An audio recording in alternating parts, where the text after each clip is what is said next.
Bienvenue à toutes et tous pour ce workshop concernant les projets de transformation. C'est une opération qui est proposée par les différents services culturels des cantons romans, une opération coordonnée qui a été confiée à l'association Culture Vallée, que j'ai le plaisir de diriger depuis 2016, avec l'objectif justement de vous parler de ces projets de transformation pour ce qu'on appelle les entreprises ou les personnes morales de la culture, c'est-à-dire les entreprises culturelles. Les acteurs culturels, les personnes physiques sont concernés au travers finalement de ces entreprises culturelles, donc de ces personnes morales. Voilà.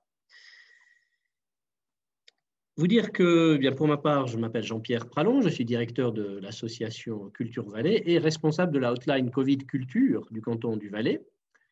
On a jusqu'à présent, depuis le 20 mars 2020, on se souviendra de cette date, lancé cette hotline. On a répondu à plus de 800 demandes de renseignements d'ordre économique, sanitaire et autres. Donc, on a une assez bonne vue d'ensemble de ce qui se passe et de ce qui pourrait se passer en matière de Covid. Évidemment, personne n'est devin en la matière, bien évidemment. Pour ces projets de transformation et plus globalement par rapport aux indemnisations, aux différents soutiens, eh bien, les différents cantons romans ont organisé des séances d'information en visioconférence en novembre et en décembre. Et cette fois-ci, on va vraiment focaliser sur ce qu'on appelle les projets de transformation qui sont, je dirais, assez attendus. Peut-être que vous avez déjà des informations ou pas forcément, donc je vais faire en introduction un petit rappel. Important de préciser que ces projets ont été pensés à la fin de la première vague. Donc, ils ont été pensés, on va dire, en été 2020. Ils ont été ensuite proposés par une ordonnance du Conseil fédéral à fin septembre. Et l'objectif, c'est d'accompagner la relance, d'aider à s'adapter, à se transformer à la crise que nous vivons. Et ce qui est important de préciser, c'est que ces projets de transformation ne sont en aucun cas une obligation ou une contrainte, c'est une option, une possibilité qui vous est offerte en fonction de vos envies, de vos besoins. Monsieur Grain nous parlera de se transformer un peu, beaucoup, passionnément à la folie, pas du tout. Eh bien, vous pourrez choisir en fait quel pétale de la marguerite vous voulez utiliser pour vous transformer ou non. Donc, on va vous donner des exemples, on va essayer de vous inspirer d'une manière ou d'une autre. Je salue aussi bien les personnes qui sont en live au travers de Facebook, les inscrits à Zoom, et pour toutes les personnes qui ne pourraient pas voir ceci maintenant, ils pourront le revoir de manière enregistrée avec les présentations des intervenants. On transmettra l'ensemble de ces informations aux cantons romans qui pourront les mettre à disposition sur leur site web. Voilà. Alors, qu'en est-il du programme? Ce que je vous propose, je vais faire une petite introduction sur les projets de transformation. Je vais reprendre ces slides d'une présentation qui a été faite par le service de la culture du canton du Valais. C'était en décembre 2020 pour poser, je dirais, le cadre. Je rappelle que ces projets de transformation touchent vraiment la structure, l'association, l'entreprise culturelle dans ce qu'elle est. Ensuite, eh bien, on enchaînera avec une première présentation de M. Marc Matisse, que je salue depuis sa cuisine de Châteloise. Voilà, bienvenue à lui. M. Marc Matisse est donc cofondateur de la société Paradigme 21. C'est une société qui forme et accompagne les organisations qui cherchent à se transformer pour être plus agiles, plus collaboratives. Je le remercie de sa présence et vous aurez un premier input par rapport à qu'est-ce que c'est se transformer, qu'est-ce que c'est s'adapter aux nouvelles contraintes que nous vivons. Après cette introduction et la présentation de M. Matisse, on passera à des questions, des remarques de votre part via le chat de Zoom. Et là, je vous demanderai de converser en mettant vos commentaires, vos remarques visibles de tous, pas simplement des intervenants, mais bien de tous les participants. Et puis, donc, on prendra ces commentaires, on les prendra aussi au travers des commentaires Facebook. Et là, je salue Sophie Michaud, notre administratrice. Voilà, bienvenue Sophie, qui prendra ces commentaires et on s'alternera pour donner les questions et les réponses à ces différents commentaires et remarques. On fait un peu de ping-pong pour les questions. Toujours la possibilité aussi, au travers de Zoom, de lever la main. Et là, on vous donnera le micro, on le reprendra et on passera à la question suivante. Et ensuite, eh bien, la deuxième intervention nous est proposée par M. Grain, que je salue, Vous le voyez, avec la belle ville de Fribourg en arrière-plan.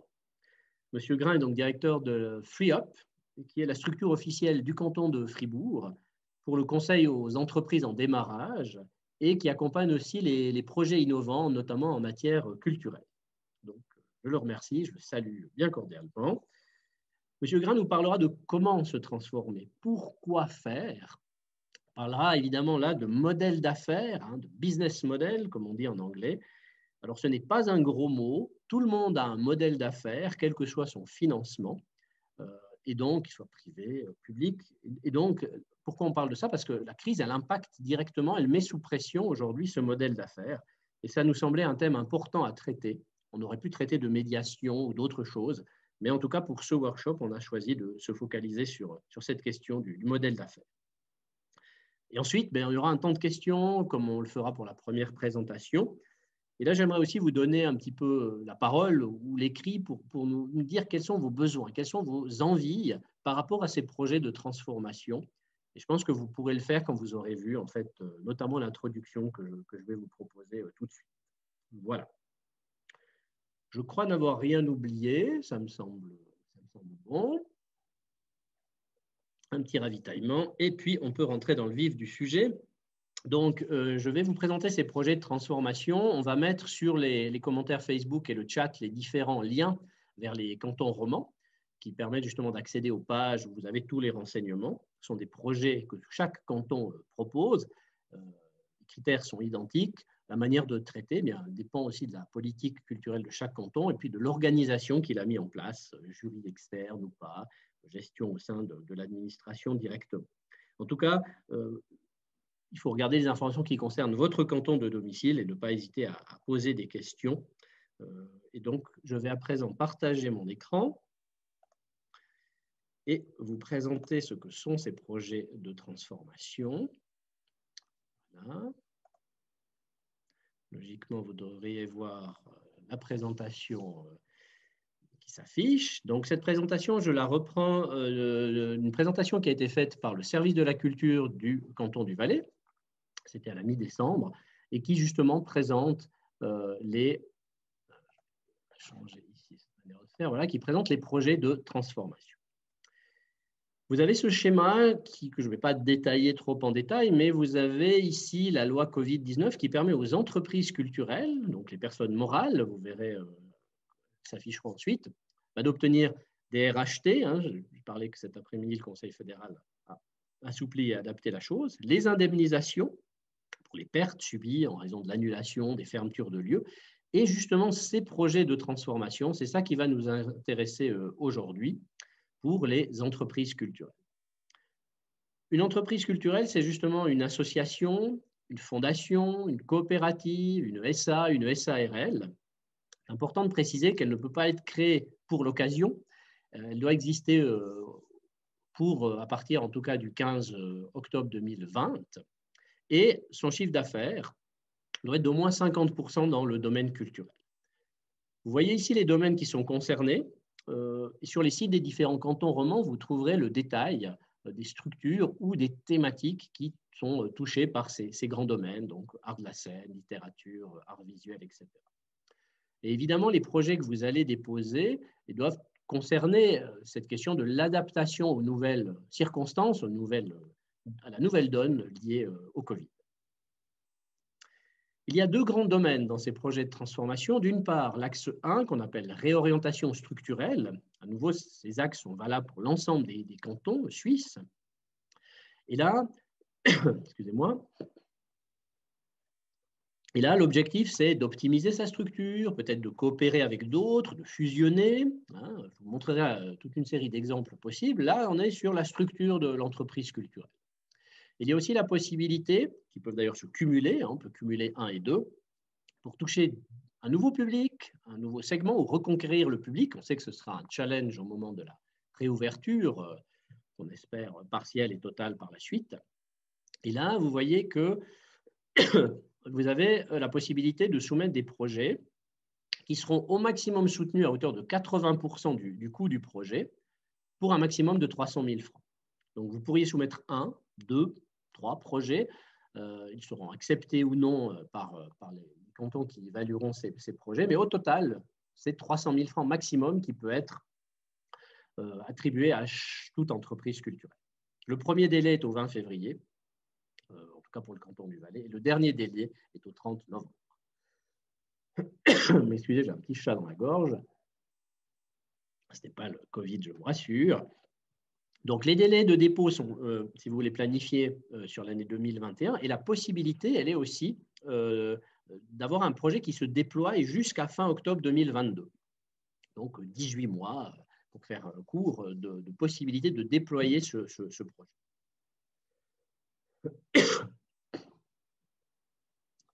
La réorientation structurelle, qu'est-ce que ça veut dire? Voici quelques exemples. Donc, on peut souhaiter fusionner avec une autre structure, on peut souhaiter faire des changements dans l'entreprise, professionnaliser son organisation, développer différents champs d'activité, acquérir peut-être de nouveaux champs de compétences, de synergie, changer, transformer des locaux parce qu'on souhaite toucher un nouveau public ou différemment un certain public. Donc, vous voyez que cette liste est assez vaste et variée et elle vous permet beaucoup de choses. Et ça montre bien que ce n'est pas quelque chose d'enfermant, de contraignant. Il y a des directions qui sont données, c'est des directions assez ouvertes. Et donc, je pense que vous trouverez la possibilité de vous épanouir à l'intérieur. Le deuxième axe concerne les publics. Si vous avez le sentiment ou l'envie de transformer la programmation, les horaires, les canaux de communication, faire de nouveaux formats, fidéliser le public avec des mesures nouvelles, acquérir de nouveaux publics, transformer votre manière de faire de la diffusion, la politique de prix, de billetterie, eh bien oui, tous ces éléments sont possibles. Ce sont des exemples, à nouveau, qui ont pour but de vous inspirer pour donner des pistes. Et là, vous pouvez tant avoir un projet qui est et structurel et qui touche les publics. C'est et ou les deux sont possibles. Donc voilà pour ces exemples-là, ils sont assez vastes et nombreux. Et puis, les cantons romans vont évaluer au travers de critères. Est-ce que c'est plausible? Est-ce que le projet est de qualité? Est-ce que les coûts se justifient? Est-ce que c'est innovant? Ce sont des critères assez standards, classiques. Est-ce qu'il y a un lien au Covid, évidemment? Et est-ce que c'est durable dans le sens d'une possibilité de développer ce projet dans le temps et qu'il n'ait pas qu'un effet durant 3 mois et qu'il s'arrêterait au bout de 3 mois, par exemple? Donc, voilà un peu le cadre général que tous les cantons romans, suisses, mettent en œuvre pour ces projets de transformation. Voilà. J'espère avoir été clair. On ouvrira un temps de questions après la présentation de M. Matisse. Et en cela, j'arrête le partage de mon écran et je propose à M. Matisse de prendre la relève et de nous parler de, finalement, se transformer, ça veut dire quoi? Être agile, ça veut dire quoi? Et on va notamment mettre à présent un lien sur le chat et Facebook par rapport à des vidéos que vous pourriez utiliser pour aller un peu plus loin. Alors, je laisse la parole à M. Matisse. Bonjour, est-ce que le son fonctionne? Vous m'entendez bien? On vous entend bien. Merci. Alors, merci Jean-Pierre pour l'introduction. Merci de m'accueillir. C'est un plaisir de faire la deuxième fois cette intervention dans le cadre de la culture.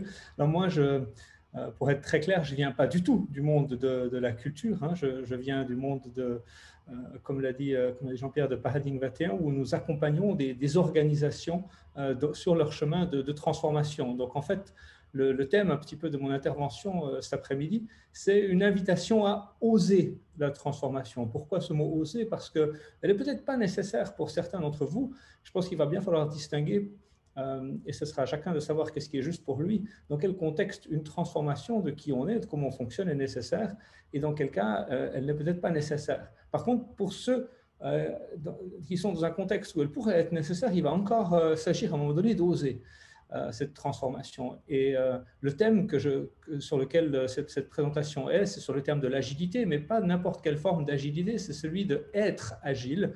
Et on va décortiquer ça dans les minutes à venir. Donc, peut-être très brièvement encore pour présenter Paradigme 21. Donc, nous sommes un collectif, nous sommes 7 personnes. Nous accompagnons, nous formons également les organisations vers ce qu'on appelle un nouveau paradigme organisationnel. On parlera de paradigme un tout petit peu plus tard. On parle de culture agile, d'intelligence collective. Voilà un peu des termes clés qui montrent un peu ce nouveau paradigme des organisations. Notre raison d'être, ou la phrase qui résume un peu l'entier de qui on est et de ce qu'on fait, c'est celle-là, c'est libérer les structures en structurant les libertés.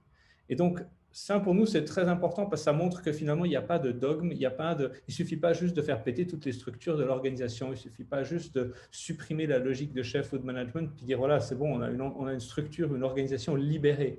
En fait, ça ne fonctionne pas du tout. Il va toujours falloir une forme de structure. Donc, un changement de paradigme ne veut pas dire s'affranchir complètement de la structure, ça veut dire remplacer une forme de structure par une autre forme de structure.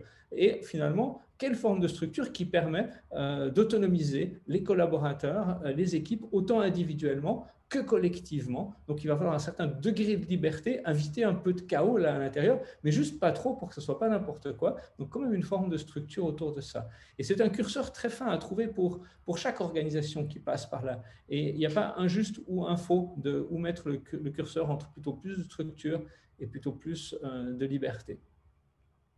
J'ai envie d'ouvrir avec une phrase qui, pour moi, résume à peu près tout ce dont on va parler aujourd'hui. Les organisations ne meurent pas parce qu'elles font faux, mais parce qu'elles continuent de faire ce qui était juste pendant trop longtemps. Donc, on va sortir complètement de cette logique de qu'est-ce qui est juste ou qu'est-ce qui est faux de faire finalement. D'ailleurs, il n'y a pas un expert externe qui va pouvoir vous le dire. Par contre, ce qui est sûr, c'est qu'on vit dans un contexte où il y a des choses qui bougent maintenant avec l'arrivée du Covid.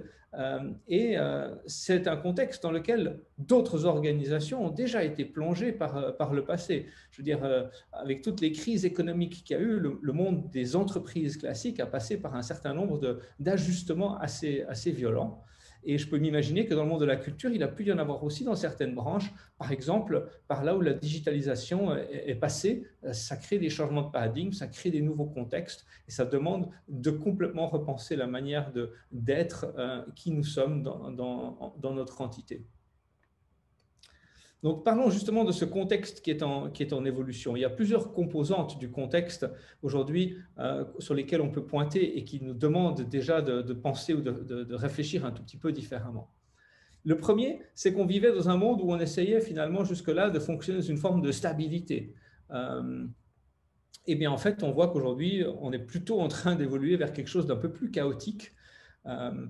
On est dans un monde où les perturbations de notre environnement sont constantes. Il y a même un acronyme pour ça qui s'appelle VICA. Si vous voulez en savoir plus, vous pouvez mettre ça dans Google. Le VICA veut dire V pour vulnérable, c'est-à-dire qu'on est très vulnérable quand en fait le contexte est en changement permanent.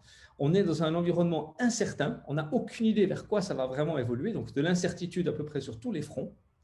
Complexe, ça c'est un mot-clé, la complexité. L'environnement devient de plus en plus complexe, c'est-à-dire qu'il devient difficile de juste avoir une réponse pour ah bah, yaka, il suffit de faire ça. Il n'y a pas une réponse simple qui va nous permettre de surmonter la problématique. Donc ça devient de plus en plus complexe et même les experts ne sont pas d'accord les uns avec les autres parce que les experts sont très bons dans les contextes compliqués, mais dans les contextes complexes, ils ne servent pas à grand-chose en fait. Donc ça c'est toute la difficulté dans laquelle on est et ambigu, parce que ce n'est pas comme si on n'avait pas beaucoup d'informations. On a beaucoup d'informations sur le contexte dans lequel on est. Par contre, on a des informations qui se contredisent. Donc, on ne sait pas vraiment par quel bout il faut empoigner la chose. Donc, voilà cet acronyme VICA qui finalement symbolise tout un nouveau paradigme dans lequel tout le monde se situe aujourd'hui et dans lequel les acteurs de la culture ont été parachutés de façon assez brutale depuis le printemps 2020.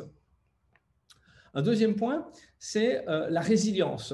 Jusque-là, finalement, quand il y a des choses qui bougeaient gentiment ou qui évoluaient dans le contexte, il s'agissait finalement d'être résilient, c'est-à-dire une sorte de capacité de tenir le cap, de passer à travers l'orage.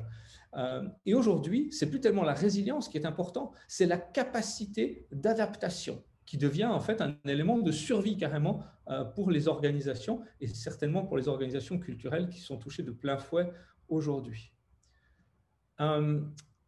On passe aussi d'un monde dans lequel il s'agissait d'évoluer vers un monde dans lequel il s'agit de plus en plus de se transformer. D'accord ? Donc, s'adapter aux besoins et au contexte qui est en constante évolution demande parfois de se réinventer. Et j'insiste ici sur le parfois parce que ce n'est pas toujours, c'est parfois. Parfois, il suffit d'évoluer. Donc ça, ce sera à chacun d'entre vous de savoir où votre organisation se situe là-dedans. Et finalement, on passe d'un monde où finalement la continuité ou une forme de continuité était constamment présente et ce changement aujourd'hui, il évolue. Il n'y a plus de continuité, il n'y a plus que de l'agilité.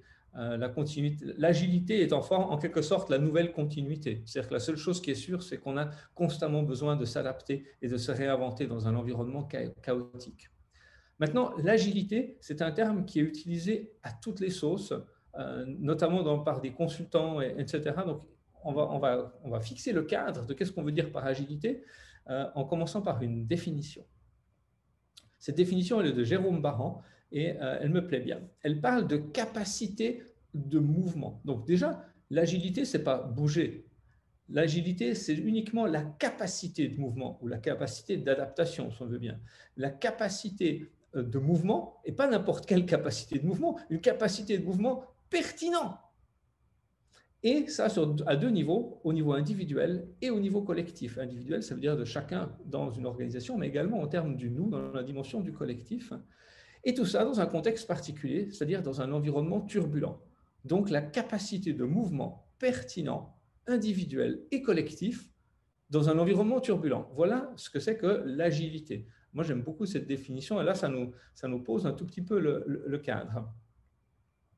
Ensuite, l'agilité, elle a déjà été utilisée beaucoup dans les organisations. Et je vais faire une introduction pour vous donner le cadre dans lequel elle existe depuis une bonne quinzaine d'années, en tout cas, voire plus, peut-être une vingtaine d'années. Elle vient en fait du monde de la gestion de projets, qui particulièrement a émergé dans le domaine de la programmation logicielle, donc du monde du software, où en fait, il y a eu des processus agiles qui sont nés. Pourquoi ils sont nés? Parce qu'avant cela, avant qu'on ait cette logique de faire des processus agiles, et là je mets l'accent tonique sur faire, parce qu'on va évidemment faire le lien avec qu'est-ce que c'est que être tout à l'heure.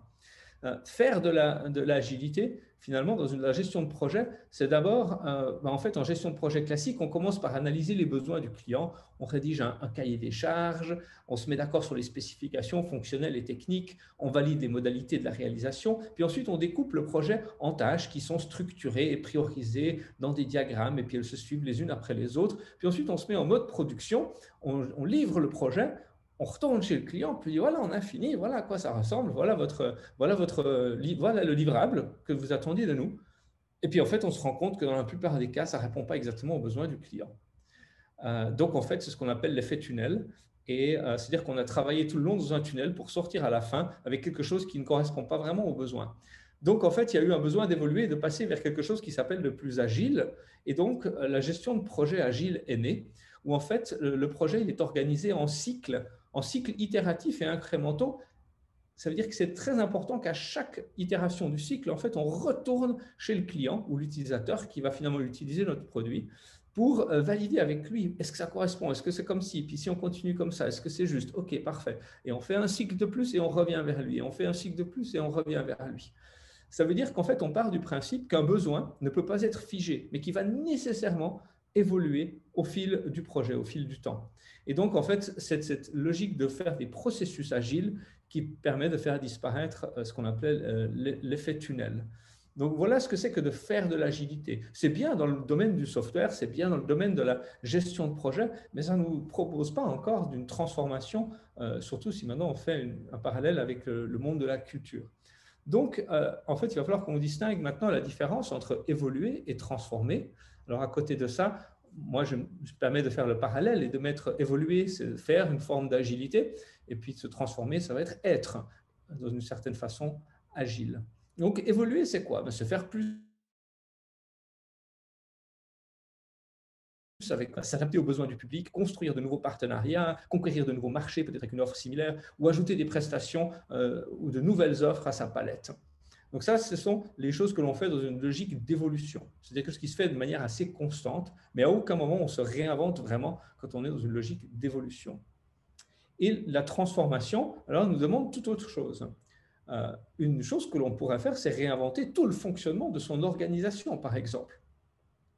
Inventer un nouveau modèle d'affaires. Je ne vais pas parler de plus que ça de modèle d'affaires, c'est Grégory qui s'en chargera juste après moi, ce thème principal de sa présentation. On pourrait repenser comment on crée de la valeur et pour qui. On pourrait créer une nouvelle offre pour un nouveau public, donc sortir complètement des sentiers battus. On pourrait développer de la digitalisation, par exemple, et parfois même au risque de cannibaliser son modèle actuel, parce qu'on croit qu'il y a quelque chose au bout de cette transformation.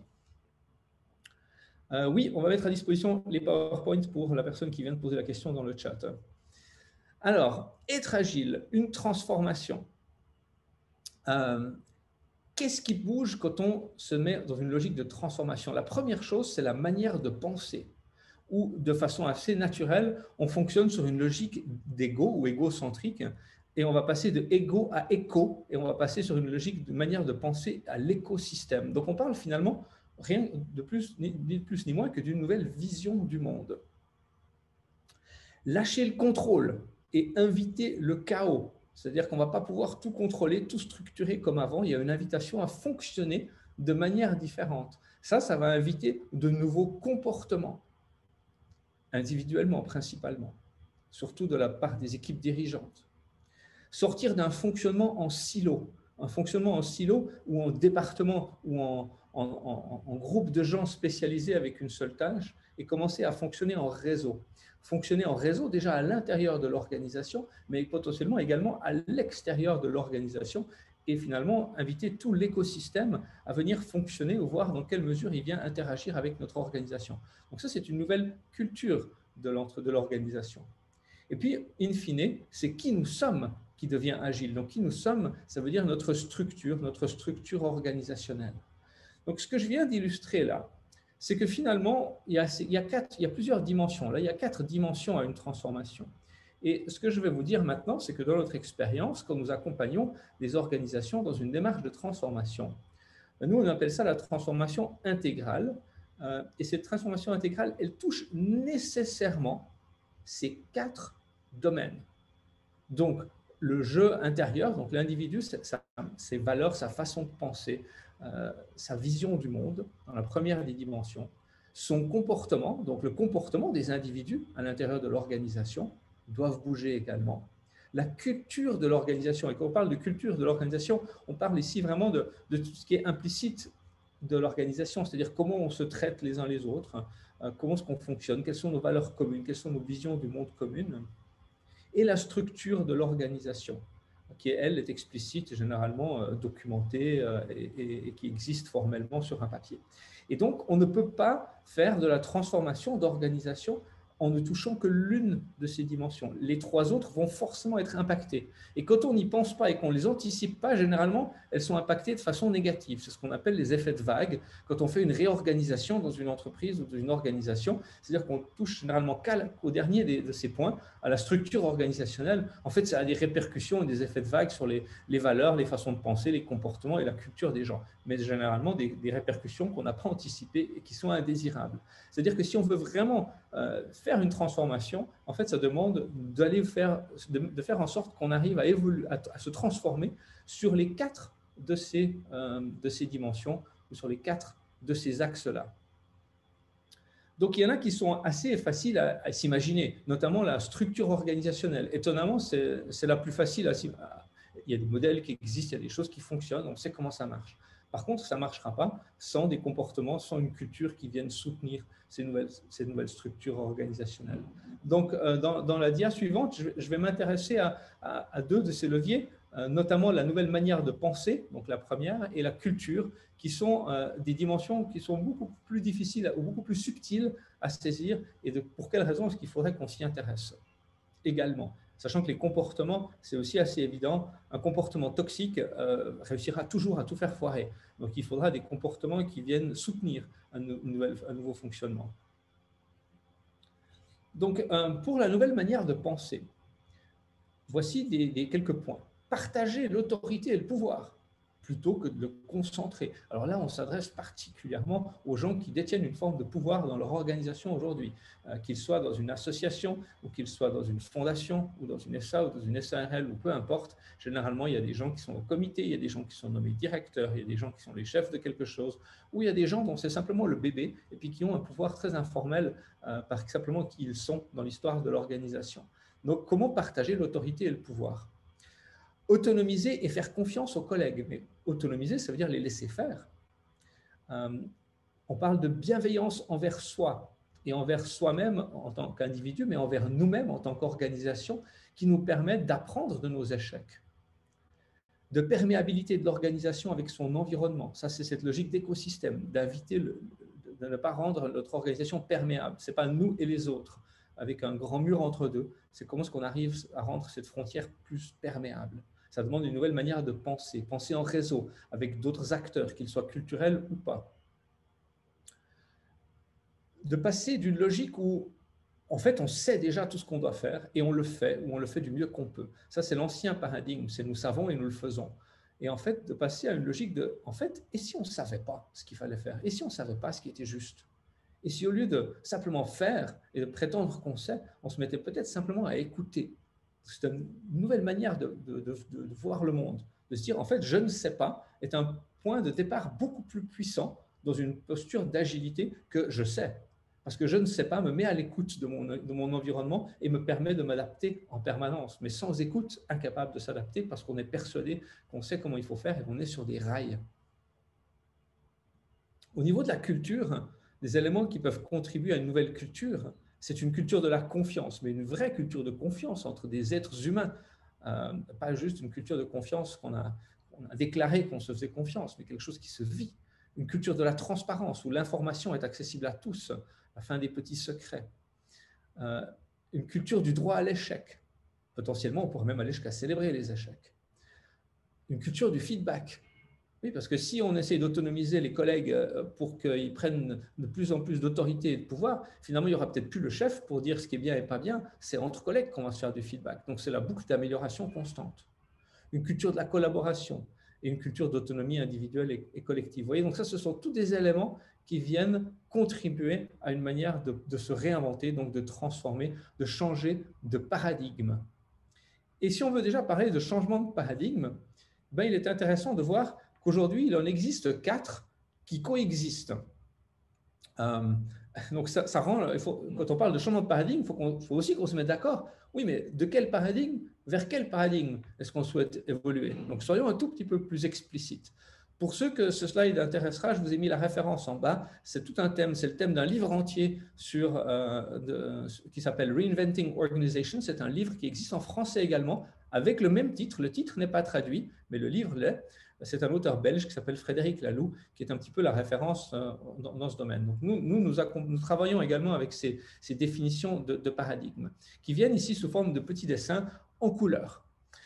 Ils sont en anglais, mais je vais vous les traduire. Donc, le premier de ces paradigmes, qui en fait est un mélange de deux des paradigmes qui sont illustrés dans le livre de Laloux, celui qui est rouge et celui qui est ambre, en fait, ces deux paradigmes, ils se caractérisent par des structures organisationnelles formelles, rigides, avec des hiérarchies très classiques, avec une forme d'autorité qui est généralement centralisée ou du moins décentralisée, mais centralisée en tout cas au sommet de sa pyramide, voire décentralisée sur des étapes de management intermédiaires.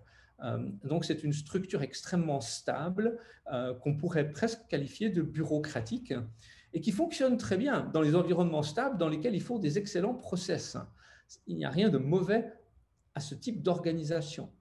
Même si c'est un type d'organisation qui a plus de 100 ans aujourd'hui, qui nous date du Taylorisme et du Fordisme, qui date d'environ 1920, c'est quelque chose qui a fonctionné à merveille pendant au moins 80 ans. Donc, ce n'est pas qu'il y a quelque chose de fondamentalement faux avec. La question, c'est de savoir, dans le contexte dans lequel nous sommes, est-ce que c'est la structure et le mode de fonctionnement qui est adapté ou pas? En ce moment, en tout cas, plus on a de complexité et de chaos dans le monde, la réponse, c'est plutôt non. Mais voilà, c'est une manière de faire. Donc ça, c'est un des paradigmes. Le suivant est celui qui est le paradigme orange, qui est celui qui est basé sur une culture du résultat. Alors là, on est dans l'entreprise à but lucratif, on est dans le paradigme qui domine tout le monde économique aujourd'hui, où il s'agit de faire de l'innovation, de réussir, de gagner des parts de marché, de faire du retour sur investissement, de créer de la valeur actionnariale. D'ailleurs, la seule finalité de ce modèle-là, généralement, c'est créer du résultat, qu'il soit financier ou mesurable sous toute autre forme, avec de l'innovation. Et en fait, on va fidéliser ou on va rémunérer ou on va remercier les gens qui ont contribué avec des bonus et des salaires, etc. C'est aussi la logique de la méritocratie derrière, où en fait, tout le monde peut gravir les échelons, c'est le rêve américain, c'est tout le monde peut devenir le patron, etc. Alors, c'est un monde caractérisé par l'innovation et par la responsabilisation. Finalement, les acteurs qui fonctionnent là-dedans sont déjà autonomisés jusqu'à un certain point, parce on les rend responsables. Ensuite, un paradigme qui est déjà en forme, qui est déjà en émergence aujourd'hui dans beaucoup d'organisations, qui est déjà présent dans beaucoup d'organisations associatives notamment. Donc la culture associative, de façon quasiment traditionnelle, elle naît souvent dans le vert. Alors là, on est loin de cette logique de résultat pur. D'ailleurs, le vert est souvent en opposition très forte aux deux précédents. Donc, vous voyez un paradigme vert qui se met en mode non, non, on ne supporte pas l'ancien monde. Chez nous, c'est l'humain au centre, les valeurs, l'objectif humain ou culturel ou artistique, et puis l'humain au centre, on va mettre en avant la culture de l'organisation. Le changement de paradigme, si vous voulez, ça se résume en une phrase. Dans le monde orange, c'est si on a une bonne stratégie et qu'on l'exécute à merveille, tout ira bien. Dans le vert, c'est si les gens ont plaisir à venir travailler, tout ira bien. Vous voyez, c'est une manière de penser complètement différente. Donc, ça va dicter des structures, des cultures et des comportements différents. Et il y en a encore un qui est en train d'émerger aujourd'hui, de paradigme, qu'on voit dans des organisations qui arrivent en fait aussi, qui ont vu les limites du système vert. Parce que le système vert, c'est on met tout le monde autour de la table et on parle pendant des heures jusqu'à ce que tout le monde soit d'accord. On a de la peine à prendre des décisions, on a de la peine à innover, on a de la peine à bouger. Donc il y a beaucoup de limitations également du système vert. Et ce qu'on voit aujourd'hui dans un monde agile, ce sont des organisations qui sont non seulement décentralisées, mais carrément distribuées dans une forme de réseau, avec une autorité et un pouvoir qui est partagé, qui sont auto-organisés, voire auto-gérés, qui fonctionnent selon le principe de l'émergence, qui écoutent ce qui se passe, qui se posent la question, en fait, on est appelé à évoluer vers quoi? Plutôt que d'avoir une stratégie où quelqu'un le sait déjà, mais qui écoute. Et puis, le mot wholeness qui vient tout en bas, c'est la plénitude, c'est-à-dire que l'humain a toute sa place, comme dans le vert, mais il a vraiment toute sa place dans cette organisation. Il est également mis au centre, mais pas au détriment d'autres choses. Donc voilà un peu les différents paradigmes qui coexistent. Nous, généralement, dans nos accompagnements, on fait beaucoup de développement du orange vers le vert, ou du orange vers le vert et le opale, qui est la couleur en fait, qui a l'air d'être bleue à droite, qui s'appelle teal en anglais. En français, ça s'appelle opale. C'est quelque chose qui est entre le vert et le bleu.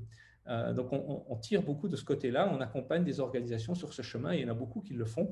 Et c'est quelque chose de complexe. Il y a beaucoup de choses à faire. Donc, si on revient à la structure organisationnelle, voici un petit résumé de quelles sont les opportunités que l'on a de se réinventer. Donc là, vous voyez le passage d'une organisation très pyramidale ou hiérarchique à quelque chose de flou. Ici, c'est artistique, ce que je vous ai mis à droite. Mais en fait, on a des opportunités de se réinventer complètement. Notamment déjà par commencer comment est-ce qu'on représente notre organisation et comment est-ce qu'on prend des décisions. S'il n'y a plus un chef qui les prend et les dit aux autres, les communique aux autres, on fait ça comment ensemble? L'information, elle circule comment? Des fonctions de support, est-ce qu'il en faut encore? Les réunions, elles vont fonctionner comment? Comment est-ce qu'on fait de la gestion de projet? Comment est-ce qu'on décide des investissements? Est-ce qu'on a encore besoin de titres ou est-ce que c'est complètement dépassé? Comment est-ce qu'on gère la performance? Comment est-ce qu'on fixe les salaires? Est-ce qu'il y a besoin d'incitation ou pas? Comment est-ce qu'on fait des licenciements? Comment est-ce qu'on gère les crises, les conflits? Vous voyez, tout autant de dimensions, et ce n'est que le début, de choses qui sont potentiellement amenées à être réinventées complètement si on passe dans une logique d'auto-organisation. Et vous savez, ce n'est pas du tout une question d'âge ou de génération, ça. Parce qu'aujourd'hui, il y a quelque chose qu'on tire au niveau culturel qui est énorme. Aujourd'hui, moi, ça m'arrive d'aller former dans des HES des jeunes qui n'ont encore jamais mis les pieds dans une organisation pyramidale, qui n'ont jamais mis les pieds sur un patron, etc., mais qui pensent et qui fonctionnent déjà comme si le monde était nécessairement géré dans une structure pyramidale avec des chefs qui contrôlent et qui décident. Ça fait un tout petit peu peur de voir ça. Mais en fait, ça ne leur appartient pas. C'est un héritage culturel dans un inconscient collectif. Ils ont appris ça des parents, de leurs collègues, de la société, des films.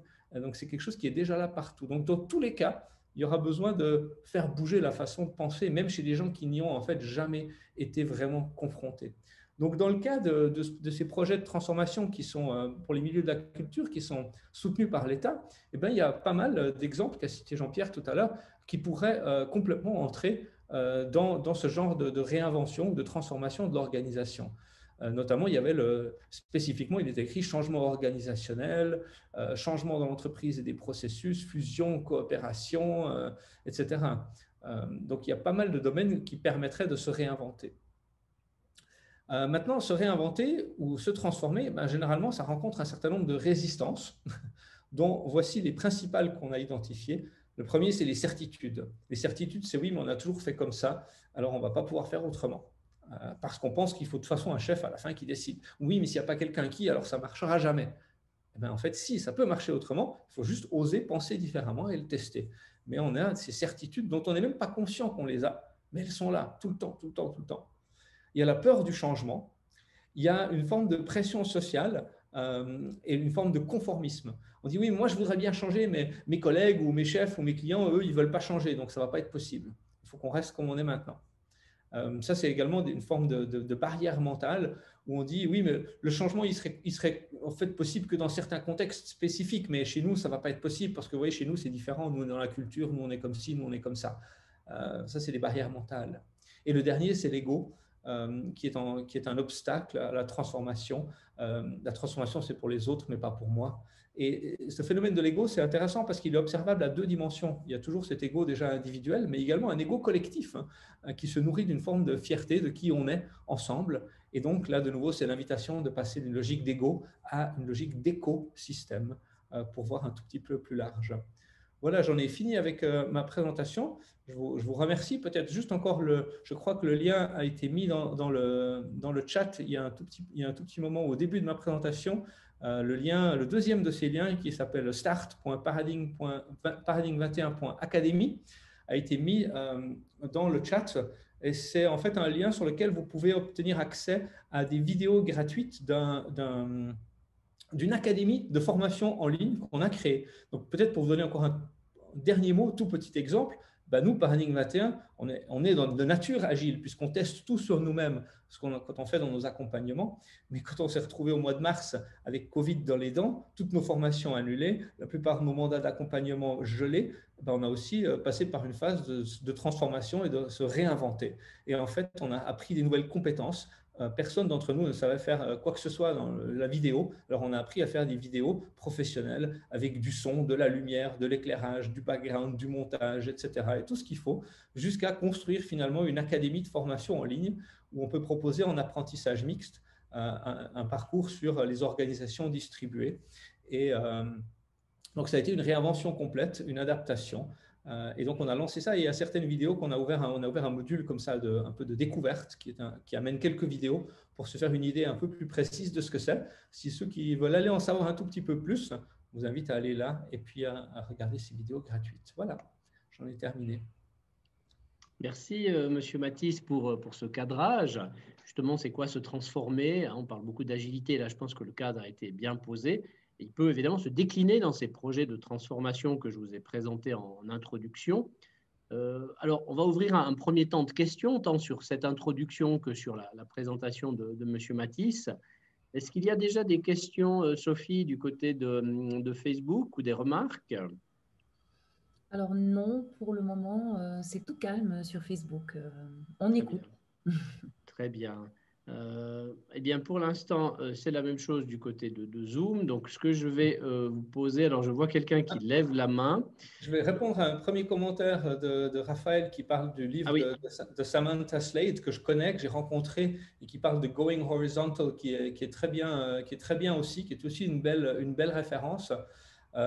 Attention avec la logique d'horizontalité, parce qu'en fait, c'est un leurre complet, l'horizontalité, on n'en a finalement jamais.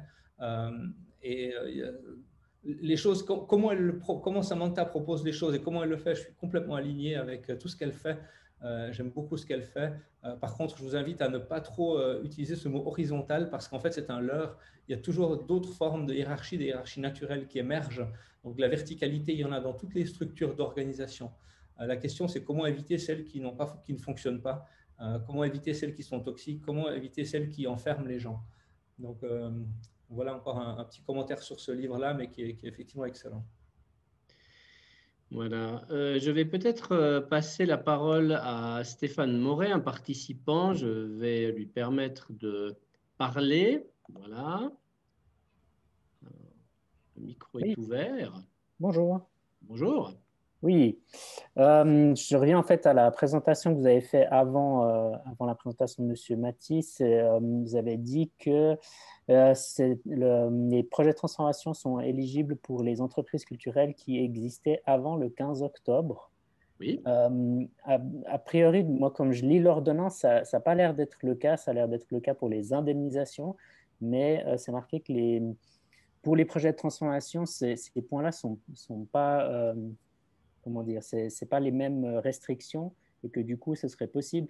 En tout cas, c'est aussi ce que M. Trinchant avait dit dans une autre présentation, que c'était possible pour des organisations qui créées après le 15 octobre de faire une demande, notamment si c'est par exemple pour créer une nouvelle fêtière ou pour, je ne sais pas, pour fusionner deux structures, il faut forcément en créer une nouvelle. Je ne sais pas si vous pouvez clarifier ce point.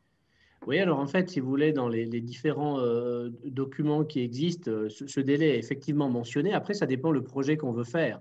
C'est clair que si deux entités fusionnent, la fusion qui sera le résultat du procédé ne pourra pas avoir lieu avant le 15 octobre. Mais en tout cas, il y a cette date, ce délai qui est donné. Et puis après, peut-être que dans chaque canton, il peut y avoir une interprétation en fonction du projet qui est donné. Mais oui, on retrouve bien ces documents. Si je vous montre donc on retrouve bien ceci dans les documents qui existent. Je vais juste vous montrer un élément, par exemple, dans les... J'essaie de sortir de ceci, si j'y arrive, voilà. Dans l'aide mémoire qui est donnée au niveau des projets de transformation. C'est un document qui est un document type pour les différents cantons. Je le déroule un petit peu rapidement, mais on retrouve effectivement cette question de la date de création. Il faudrait que je le retrouve à l'intérieur, mais en tout cas, à ma connaissance, c'est quelque chose qui est donné comme cadre, en fait. Mais effectivement, on va vérifier pour être sûr que c'est bien le cas, mais moi, c'est bien ce que j'avais pu lire en tous les cas. Voilà, je départage mon écran. Très bien. Alors écoutez, peut-être pour être plus sûr, je ne sais pas de quel canton vous êtes, mais le plus simple, c'est de prendre directement contact avec le canton qui pourra vous donner sa réponse, en fait. Mais, voilà. Désolé de ne pas pouvoir être plus précis à ce stade, parce que j'ai aussi, du coup, moi-même un doute que je pensais lever. Voilà. Une autre question de votre côté?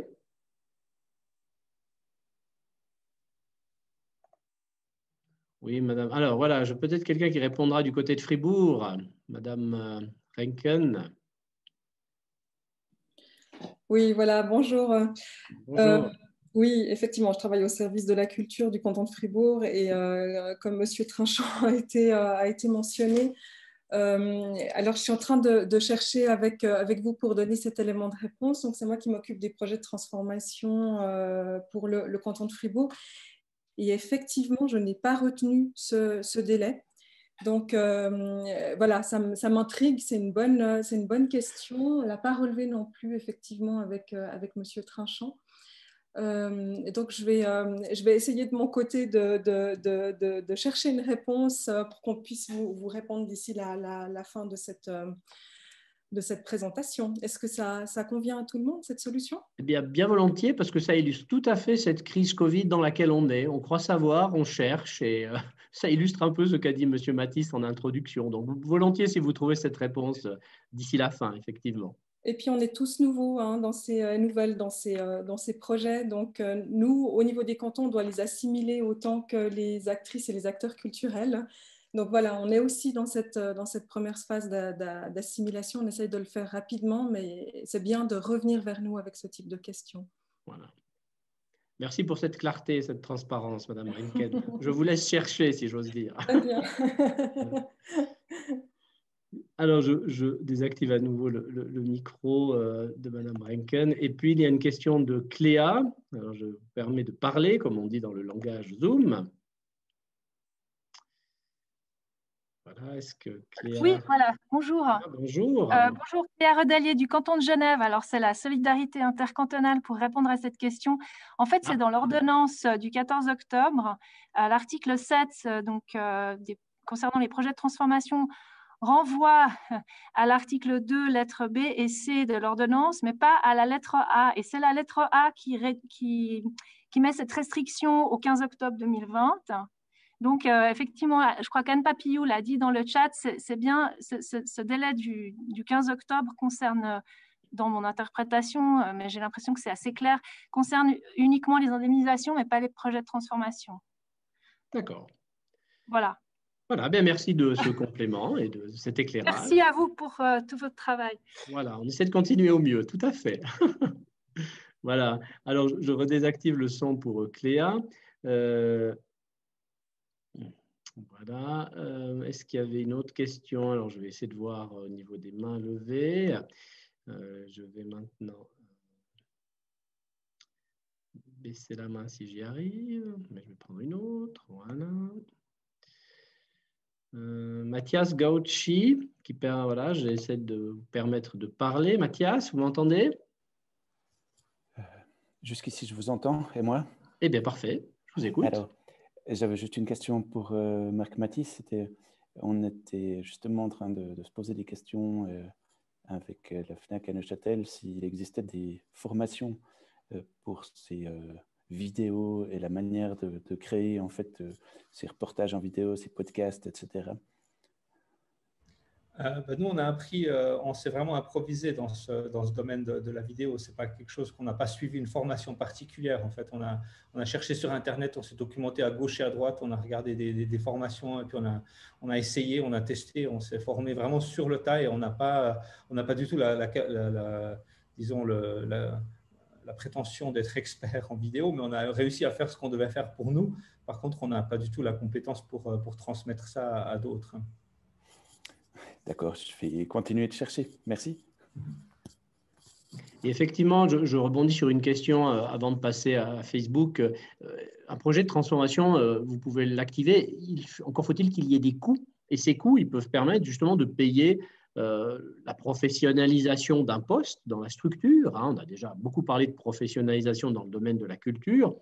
Ça peut être aussi financer l'accompagnement de la structure pour qu'elle évolue et qu'elle aille vers autre chose. Donc voilà, ces coûts sont tout à fait… on peut financer ce genre de coût qui peut être l'accompagnement vraiment de la transformation de la structure vers un objectif qu'elle s'est donné en fait.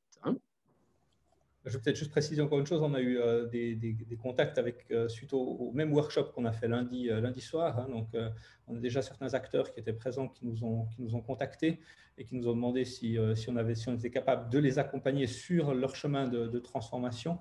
Alors oui, c'est des choses qui sont possibles. Il est même possible qu'on fasse une certaine partie en amont du financement. De notre côté aussi. Évidemment, on ne va pas démarrer le chantier entier avant d'avoir un OK, mais il faut bien réussir à ficeler quelque chose de solide pour déposer le dossier. Donc, c'est quelque chose dont on a déjà discuté avec certains acteurs. En tout cas, il y a des possibilités dans ce sens. Merci, Monsieur Mathis. Et simplement, vous l'avez vu dans la présentation, le premier délai de dépôt de projet, c'est au 20 février. Et effectivement, l'objectif n'est pas de financer des choses rétroactives qui auraient été faites il y a 1 ou 2 années, mais bien des choses qui sont à venir. Peut-être que vous êtes dans un projet et que vous voulez aller plus loin dans ce projet. Alors, ce sont des coûts qui seraient à venir et qui peuvent être financés au travers de ces projets de transformation. Voilà. Je regarde s'il y a une autre question. Là, je crois y avoir répondu. Sophie, est-ce que du côté de Facebook, il y a des questions, des commentaires? Alors oui, il y a quelques questions là qui tombent. Alors, il y en a une première de David.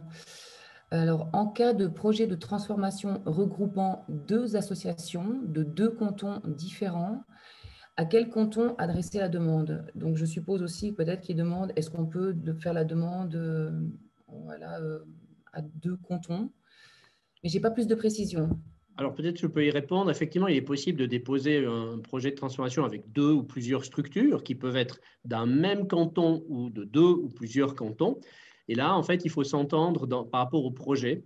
Peut-être que si 2 structures de cantons différents collaborent, il y a peut-être une qui a une, entre guillemets, prédominance ou une plus grande importance, mais il faut déposer ce projet à un et un seul canton. Dans la foire aux questions qu'on retrouve sur le site des différents cantons romans, cette question est évoquée.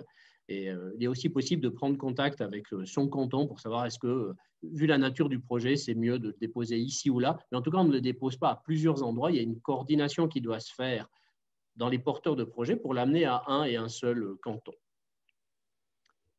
Est-ce qu'il y aurait une autre question, Sophie? Oui, il y a encore une autre question. Donc, est-ce que l'on peut proposer un film à partir d'une pièce de théâtre pour un projet de transformation? sachant que effectivement les tournées en ce moment c'est compliqué et que ça risque de durer? Alors, ce qu'il faut savoir, c'est que les projets de transformation, ils vont toucher la structure, hein, c'est-à-dire l'entité elle-même, qu'elle soit une association, une entreprise. Si c'est pour un nouveau projet ou développer un nouveau projet, il y a vraiment la ligne, on va dire, subvention, hein, dans les aides que les cantons proposent. Si c'est pour créer quelque chose de neuf, artistiquement parlant, il y a la partie subventionnement. Et si c'est pour vraiment transformer quelque chose, mais soit dans l'organisation de la structure, soit par rapport à toucher de nouveaux publics, eh bien là, les projets de transformation interviennent. C'est clair que si on veut transformer une pièce de théâtre qui était, par exemple, pour toucher un certain public et qu'on va en faire une vidéo pour toucher un autre public, là, on rentre dans un projet de transformation. Donc, évidemment, des fois, la limite entre les deux peut être peu claire, mais en fait, une fois, on parle de projet, puis une fois, on parle vraiment de structure. Et là, on me demande est-ce qu'un studio d'enregistrement, effectivement, une SARL peut tout à fait déposer un projet. Et ce qui compte, c'est la compagnie ou la structure dans quel canton elle a domicile pour déposer effectivement son projet. Les dates de dépôt, il y en aura en tout cas une au 20 février, une toute dernière au 30 octobre. Et puis ensuite, les dates, les cantons vont pouvoir définir les autres dates de dépôt de projet, le cas échéant. Donc, il y en aura plusieurs sur l'année 21. Voilà, je regarde s'il y a d'autres questions. Est-ce que Sophie, de ton côté? Oui, encore une question subsidiaire d'Olivia. Alors, est-ce que l'apport en industrie des boîtes de production est possible, compter dans les 20% qui doivent être amenés en fonds propres? Oui, alors effectivement, au départ, il pouvait y avoir un soutien de 60% sur le projet. Maintenant, il est de 80%. Et les 20% restants, si vous voulez, ça peut être des fonds propres, ça peut être des prestations qui viennent de tiers, une structure qui amènerait finalement des prestations bénévoles qu'il peut aussi, si vous voulez, valoriser dans le cadre de ce projet. Et il y a d'autres fonds qui peuvent compléter cette partie des 20%. Donc oui, financièrement, et oui aussi en nature, en temps de travail, si on veut. Voilà, ce que je vous propose, c'est qu'à présent, nous passions à des exemples que M. Grain nous propose sur comment se transformer, pourquoi faire. Et là, justement, M. Grain, directeur de FreeUp, va nous donner un certain nombre d'exemples au travers du business model, hein, comment se transformer un peu, beaucoup, passionnément à la folie. Alors, je lui laisse directement la parole. Merci beaucoup, bonsoir et merci pour votre participation et toutes vos questions. Moi, en fait, je viens de 25 années dans le monde pitoyable orange, comme l'a décrit Marc Matisse, où je me levais tous les matins à 4h30 pour regarder mes chiffres d'audience et mon chiffre d'affaires et ma croissance. Et depuis les 4 dernières années, je suis plutôt dans une posture de soutien à la création d'entreprises dans le canton de Fribourg. Et pour moi, en fait, la manière dont je regarde le secteur culturel, c'est que c'est pour moi un acteur économique aujourd'hui qui stimule la création, l'innovation, l'emploi et l'attractivité de notre territoire. Et ça, je le dis de manière plutôt décontractée parce qu'aujourd'hui, dans mon rôle de stimulateur de la création d'entreprises et d'attraction d'entreprises dans le canton de Fribourg, je ne saurais pas le faire sans un secteur culturel dynamique et fort. Et donc, je pense, et la raison pour laquelle j'ai choisi de participer à ces workshops, je pense que c'est important qu'on maintienne une activité culturelle forte en Suisse. Et pourtant, j'ai baigné pendant 25 ans dans le terrible monde orange. Donc, c'est assez intéressant. Et moi, le rôle que je joue aujourd'hui, c'est de vous inspirer ou de vous amener à réfléchir sur des réflexions sur votre modèle économique, ou modèle d'affaires. Je ne sais pas trop quel mot utiliser dans votre monde, mais vous allez m'aider. Et en prenant des exemples essentiellement que j'ai observés en dehors de la Suisse pour être un peu neutre, pour ne pas dire que je préfère certaines choses qui se font à Fribourg plutôt que dans le canton de Vaud ou du Valais, etc. J'aime tout ce qui se fait en Suisse et donc je vais aller chercher un peu d'inspiration ou de réflexion ailleurs, même si on le fait nous aussi. C'est parfois intéressant de prendre un peu de recul. Et donc, c'est avec cet état d'esprit-là que je vais vous parler de ces modèles économiques. Et puis, pour moi, le point de départ, c'est vraiment cette phrase qui est la phrase de l'année 2020 qu'on a tous entendue, qu'on a tous prononcée. plus rien ne sera jamais comme avant. Cette phrase, elle est ex aequo avec la phrase « ton micro est coupé ». Voilà, je ne sais pas laquelle est la meilleure des deux. En tout cas, moi, j'ai essayé de vous faire rire et je n'ai pas entendu vos rires parce que c'est le monde dans lequel on vit aujourd'hui. On fait des présentations, on n'a pas de public en face de nous, on ne voit pas les têtes bouger, je vois que celle de M. Pralon et de Sophie. Et donc, je n'ai pas un vrai retour du public, je n'ai pas mon cœur qui vibre quand je vous vois rigoler, je ne sais même pas si je vous ai fait rire.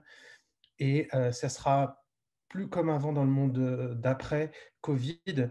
Moi, j'espère de tous mes voeux qu'on va recommencer à faire des spectacles en présentiel, ou j'aime pas le mot présentiel, dans le monde physique, mais je pense que quand même on va y laisser pas des plumes, mais des changements de comportement. Le fait que je fasse une présentation aujourd'hui devant vous, devant ma petite webcam, dans ma pièce à repasser, même si je vous fais croire que je suis devant Fribourg, ça va changer ma manière de faire des présentations. Ça va changer ma manière d'interagir avec mes partenaires.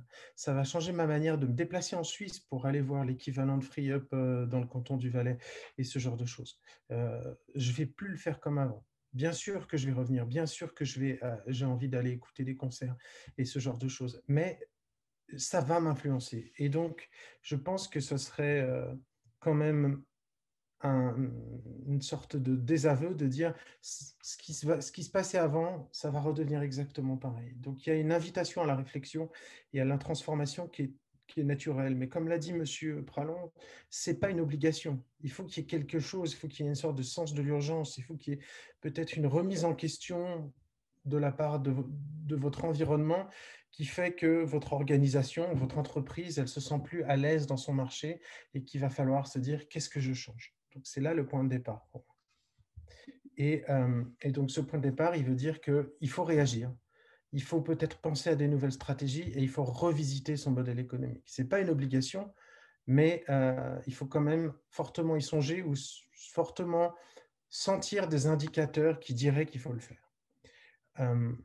Pour faire ce genre de choses, je pense qu'il faut avoir un minimum d'approche structurée. Je ne suis pas un fan des processus, je ne suis pas un fan je suis plutôt un créatif, mais je pense qu'il faut quand même être discipliné. La première chose, c'est qu'il faut se fixer un modèle, un cadre de travail, une sorte de vision globale de son entreprise où on voit à peu près tout ce qui va se passer, tout ce qu'on peut toucher ou doit toucher. Et surtout, une représentation assez simple, qu'on serait capable d'échanger à la fois avec les gens avec qui on travaille, ceux qui décident, son conseil de fondation, son comité d'association, son conseil d'administration, un jury de projet de transformation dans son canton. Il faut essayer de créer un langage commun. Et ça, ce modèle, il faut se le créer, cette approche, il faut la poser tranquillement, la sédimenter, j'ai envie de dire un petit peu, avant de partir bille en tête, d'appuyer sur le formulaire qu'il y a sur le site web du service de la culture de votre canton, de mettre 3 mots et de se dire on verra bien ce qui se passera. C'est vraiment un temps de réflexion structuré sous la forme d'un modèle. Et ce modèle, il est économique. Mais là, j'utilise le mot économique pour parler de viabilité, pas simplement. Souvent, derrière le mot économique, on voit des billets de banque.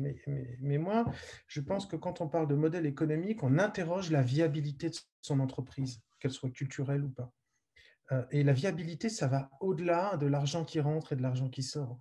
Et quelle que soit la forme utilisée pour que l'argent rentre, que ce soit de la vente de tickets ou des subventions, ce n'est pas là le problème. Il n'y a aucun souci avec ça. La vraie question, c'est est-ce que mon entreprise va toujours être viable dans le monde d'après, dans ma transformation? Est-ce que je ne vais pas avoir des changements de compétences clés? Est-ce que je ne vais pas avoir besoin de nouveaux types de compétences à l'intérieur de mon équipe? Est-ce que je ne vais pas avoir besoin de créer des partenariats nouveaux? Et peut-être, est-ce que je ne vais pas créer de la dépendance avec des nouvelles entreprises ou des nouveaux partenaires? Est-ce que c'est sain ou pas sain? Est-ce que ça me rend viable ou pas viable? C'est ça un modèle économique. Donc, c'est une approche structurée qui se pose la question de la viabilité de l'entreprise et surtout qui met au centre la vraie question, c'est qu'est-ce que j'offre? Quelle est ma proposition de valeur? Et donc, il y a pas mal de modèles, il y a pas mal d'écoles, j'ai envie de dire, de modélisation de modèles d'affaires. Il y en a un qui est très connu et qui est suisse, qui s'appelle le Business Model Canvas, qui a ceci d'intéressant qu'il est relativement simple et qui parcourt tous les domaines de l'entreprise, depuis les partenaires clés jusqu'à la manière dont on va faire du produit financier, en passant par quelque chose au centre qui s'appelle la proposition de valeur. Et moi, la manière dont je vois ça, c'est je vais écrire une nouvelle partition pour mon entreprise. Et pour écrire cette nouvelle partition, sur quelle touche du piano je dois appuyer. Et mon business model Canvas, c'est un piano. Donc, est-ce que je dois appuyer sur une touche, deux touches, sur deux touches en même temps, sur toutes les touches, dans quelle séquence? Donc, c'est dans cet état d'esprit-là que j'utilise cet outil. Et puis, si je n'utilise pas celui-là, il en existe d'autres dans le monde qui sont aussi des pianos parce qu'ils mettent un peu des choses sous des formes structurées. Et donc là, je vous ai mis un modèle qui s'appelle le modèle de Doblin. Mais comme je vous l'ai dit, je trouve que le business model Canvas est assez simple, relativement utilisé par beaucoup de monde. C'est devenu un peu un langage commun, donc pourquoi pas l'utiliser? Mais moi, je suis pas religieux, je suis ouvert à tout type de modélisation. Ce qui compte et le message que je veux faire passer, c'est qu'il faut prendre le temps de bien sédimenter les choses et de bien les poser sur un papier, entre guillemets. Ça peut être un papier digital d'ailleurs. Et donc, avec ce modèle, on va se poser la question de se transformer. Et dans quel domaine je vais me transformer? Est-ce que je me transforme un peu, beaucoup, entièrement? Est-ce que je dois me transformer rapidement parce que je suis dans un environnement où les autres acteurs vont aussi aller très vite? Est-ce que je peux prendre le temps de me transformer aussi vite que possible et aussi lentement que nécessaire? Là aussi, un peu d'humour, je ne vous vois pas rire, c'est dommage. Et donc, merci. Et donc, c'est ça la vraie question. Et c'est ça que le modèle va nous pousser à nous poser comme question. Mais avant de démarrer, avant de remplir ce modèle, qu'il ne faut surtout pas remplir de manière scolaire, moi, je propose quelques principes de base qu'il faut adopter. Le premier principe, c'est de mettre son public, son utilisateur, son consommateur, son client ou son créateur au centre, ou l'ensemble de tout ça si vous touchez différents types d'audience. Et volontairement, je parle aussi du créateur, parce que pour moi, il y a des organisations culturelles qui offrent une proposition de valeur ou quelque chose pour un créateur, pas forcément pour moi, Grégory, qui consomme de la culture. Donc, il faut mettre ces personnes-là au centre de votre réflexion et il faut se dire, il y a des nouveaux comportements qui sont en train de se passer et qui se passent déjà même depuis plusieurs années avant le Covid. Et il faut les prendre comme source d'inspiration. C'est vraiment peut-être le point de départ et c'est le point qui va peut-être être une réflexion intéressante pour se dire, est-ce que je me transforme ou pas? Un peu, beaucoup, pas du tout. Au-delà de ça, le second principe que moi je propose ou que je vous invite de prendre en compte, c'est de se dire, on ne va pas faire un copier-coller du monde d'avant dans un ailleurs. Je ne vais pas faire un copier-coller de mon offre actuelle en physique, en présentiel, sur du digital, par exemple. Voilà. Jouer un concert ou une pièce de théâtre que je vais voir sur ma petite fenêtre là sur Zoom, est-ce que c'est vraiment ça? Est-ce que je ne vais pas créer une nouvelle expérience qui est adaptée à ce nouveau monde, à ce nouveau format? Est-ce que je ne vais pas réfléchir à des nouveaux formats de diffusion? Et est-ce que ces nouveaux formats de diffusion, par exemple, ils ne seront pas au même niveau que mes formats d'avant? Il n'y en a pas un qui est secondaire à l'autre. C'est simplement je vis dans un monde hybride où j'ai deux formats de diffusion qui sont au même niveau. Et ces deux-là demandent des compétences clés différentes et donc il faut que je me transforme. Donc c'est aussi là une clé, un point de départ pour la discussion qui est assez intéressant. Et au-delà de ça, ce qu'il faut se poser comme question, c'est dans mon nouveau modèle, dans ma transformation, quel est mon truc en plus? Quelle est ma proposition de valeur? Il ne faut pas perdre sa proposition de valeur au fil du temps, au fil de la route. Il faut continuer à la maintenir ou à la développer. Comment je me rends unique? Comment je me rends différent d'un autre? Est-ce que j'ai un format qui est adapté? Est-ce que je m'adapte aux horaires? Est-ce que j'offre de l'interaction et du lien social différent? Est-ce que moi, dans mon format digital, on entend les gens rire et comme ça, la personne qui parle, elle est beaucoup moins angoissée? Est-ce qu'il y a une interaction qui va plus loin qu'une fenêtre de chat? Est-ce que je peux aller encore plus loin et créer des œuvres immersives? Est-ce que je peux aussi utiliser mon espace physique et faire des concepts hybrides? C'est quoi? Comment je me distingue? Comment je me différencie? Est-ce que je vais plus loin que faire un copier-coller? Et j'insiste avec ça parce que, pour la petite histoire, pendant plusieurs années, on m'a confié la mission de transformer le monde des annuaires et de générer 80 millions de chiffres d'affaires qui étaient générés par l'annuaire papier. On ne le dit pas, hein, ça reste entre nous. Et donc, qu'il fallait faire sur le digital et le numérique. Si j'avais fait un copier-coller de l'annuaire, on n'aurait jamais réussi à sauvegarder tous les emplois qu'on avait et à continuer à faire du chiffre d'affaires. C'est un peu la même chose. Il ne faut juste pas se dire, je vais prendre ce que j'ai toujours su faire et le mettre ailleurs. Donc, il faut vraiment se poser la question de ce petit truc en plus qu'on offre. Et c'est là où la créativité intervient parfois. Donc, si on veut se transformer un peu, si on pense que, si l'intention, après avoir observé son environnement autour de soi, dit que c'est de se transformer un petit peu, de changer peut-être quelque chose, ou c'est la première étape qu'on veut faire, on va toucher à un des domaines de son modèle économique. Par exemple, la manière dont on se fait connaître, la manière dont on distribue son offre. Ça peut aussi être juste changer de partenaire parce qu'il était loin et à cause des distances physiques, aujourd'hui, on peut plus travailler ensemble. Il y a juste une petite chose qu'on change. Premier exemple que j'ai observé, que je trouve intéressant, c'est le muséum Van Gogh à Amsterdam.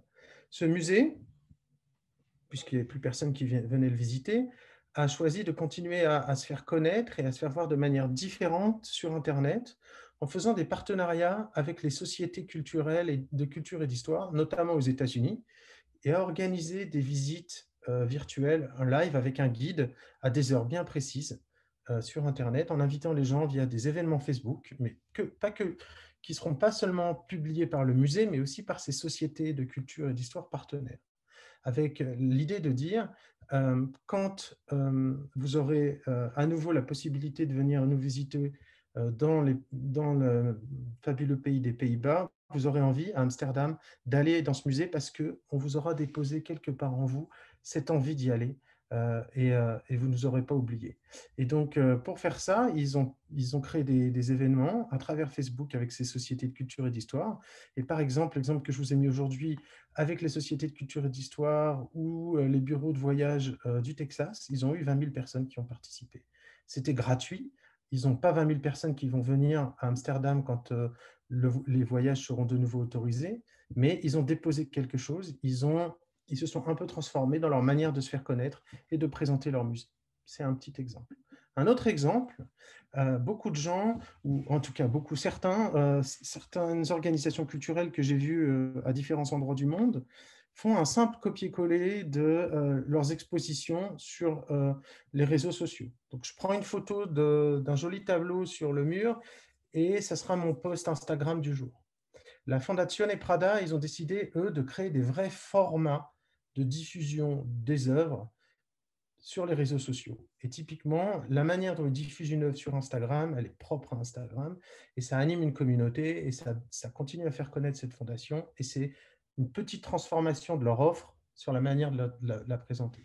Donc là, vous voyez typiquement une œuvre de la Fondation Prada sur laquelle on peut interagir, et on a le droit de se dire, moi je m'imagine que cette personne, elle me dit « Come and hug me » ou « Please don't touch me ».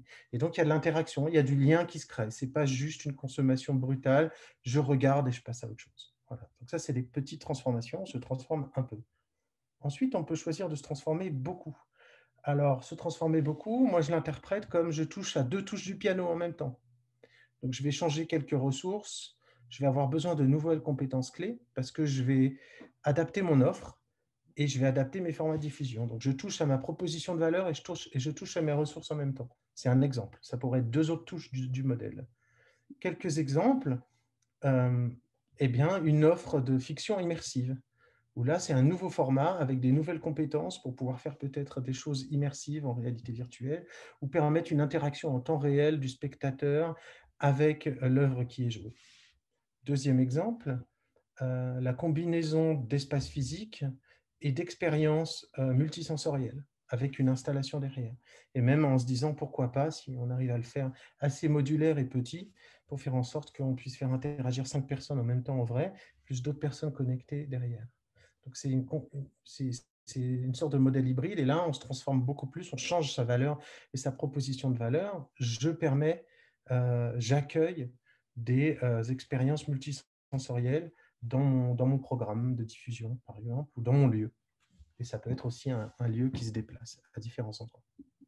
Un autre exemple de transformation assez importante, c'est pas mal d'endroits, pas mal d'organisations culturelles possèdent un lieu, ou en tout cas, si elles ne le possèdent pas au sens propriétaire du terme, elles l'habitent vraiment et elles en sont le cœur. Et puis, ce lieu, il est vide, on n'y va plus. Il n'y a pas de concert, il n'y a pas de représentation qui se passe. Et puis d'ailleurs, au passage, avant le Covid, c'était aussi un peu le cas pendant la journée, peut-être.